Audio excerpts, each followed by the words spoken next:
నెల్లూరు జిల్లా ఆత్మకూరు దర్గా ముందు ఆవాజ్ కమిటీ ఆధ్వర్యంలో వక్ఫ్ బిల్లుకు నిరసనగా ఆందోళన చేపట్టారు ముస్లిం వర్గాలు. ఈ సందర్భంగా ఆవాజ్ రాష్ట్ర నాయకులు మాట్లాడుతూ పట్టణంలోని హజ్రత్ సుల్తాన్ షాహిద్ ఔలియా దర్గాకు సంబంధించిన వక్ఫ్ ఆస్తులు కోట్ల రూపాయలు విలువ చేసేవి ఉన్నాయని, ఇటువంటి ఆస్తులకు రక్షణ కావాలి అని తెలిపారు. ఇక వక్ఫ్ బిల్లు రూపంలో స్థానికంగా ఉన్న చాలా ఆస్తులు నష్టపోయే ప్రమాదం ఉందని తెలిపారు. ఈ కార్యక్రమంలో మున్సిపాలిటీ మాజీ వైస్ చైర్మన్ సందాని, మాజీ దర్గా కమిటీ అధ్యక్షులు ఎన్ఆర్ఐ వీరమొహిద్దీన్ తదితరులు పాల్గొన్నారు. కార్యదర్శిగా బాధ్యతలు నిర్వహిస్తున్నాను.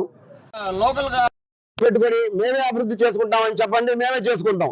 ఎందుకంటే ఇప్పుడు మసీదు కూడా 2 సంవత్సరాల నుంచి అభివృద్ధి పరుచుకుంటున్నారు. అక్కడ వచ్చి నమాజ్ చదివేవాళ్ళు. మీరు ఎప్పుడు ఎన్నికలు పెట్టి ఆ ఎన్నికల తర్వాత అభివృద్ధి చేస్తామంటే కుదరదు.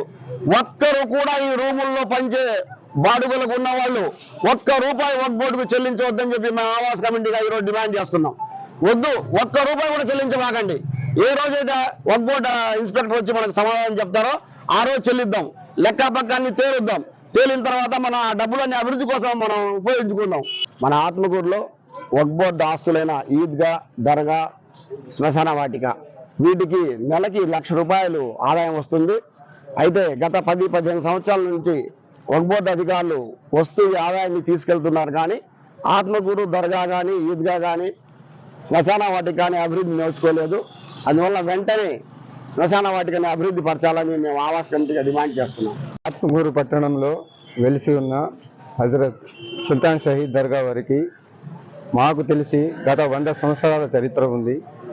ఈ 100 సంవత్సరాల్లో